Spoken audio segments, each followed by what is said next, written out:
কথা না বোঝা মানুষের কাছে ব্যথা প্রকাশ করা মূল্যহীন। সরল সোজা মানুষের জীবনে সবসময় ভুল মানুষগুলোই আসে। দুঃখ যাদের নিত্যসঙ্গী, সুখ তাদের কারাগারে বন্দী। মানুষের কথা চিন্তা করে লাভ নেই, কারণ মানুষ না মরলে কেউ কাউকে ভালো কয় না।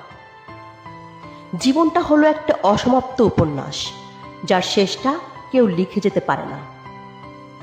যদি কল্পনাগুলো বাস্তব হতো, তাহলে বদলে যেত হাজার জীবনের গল্প। পথ যেখানে নিচ্ছে, সেখানে যাওয়ার কখনো ছিল না ইচ্ছে। অভাবী হও, তবে কখনো নিচু স্বভাবের হইও না।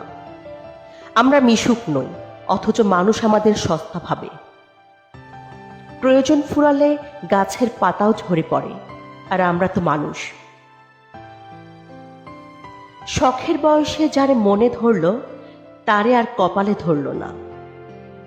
আবেগের বয়সে করা ভুল জীবনের বহুদিন পর্যন্ত আমাদের ভোগায়। দেখবে একদিন পরাজয় মেনে হারিয়ে যাব, আর রেখে যাব তোমার শহর ভর্তি কিছু স্মৃতি। শূন্যস্থান আজীবন শূন্যই থাক, তবুও ভুল মানুষের দ্বারা পূর্ণতা না পাক।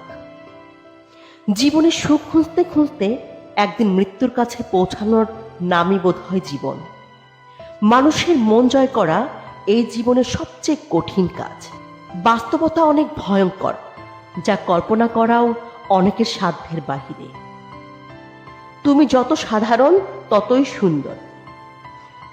মানুষ ভালোবাসার কাছে সব সময় অসহায়।